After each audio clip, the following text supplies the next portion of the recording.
Good morning. সকলোৱে দিনটো শুভ হওক, আগন্তুক দিনবিলাকো শুভ হওক। আজি শনিবাৰ, অহা শনিবাৰৰ পৰা আমাৰ শাওণ মাহ আৰম্ভ হ'ব আৰু আমাৰ শাওণ মাহত বলবম শিৱৰ নাম হ'ব সন্ধিয়াৰ পৰা। দিন যোৱা কাৰ্যসূচীৰে এইদৰে প্ৰতিদিনাখনে হৈ থকাৰ দৰে শৰাই অৰ্পণ কৰি থকা হ'ব। গতিকে অহা শনিবাৰ পৰা, আজি শনিবাৰ, অহা শনিবাৰৰ পৰা আমাৰ শাওণ মাহৰ মহা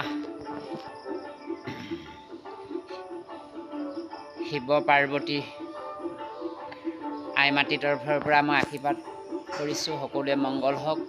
অহা শনিবাৰৰ পৰা আমাৰ শাওণ মাহৰ নাম আৰম্ভ হ'ব। সকলোৱে দিনবিলাক শুভ হওক তাৰ কামনা কৰিছোঁ।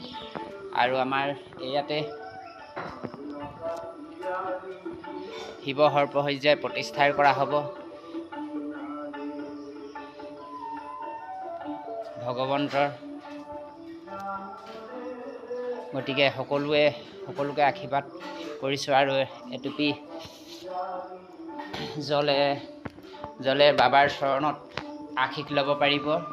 মই আশীৰ্বাদ কৰিছোঁ, সকলোৱে মংগল হওক তাৰ কামনা কৰিছোঁ।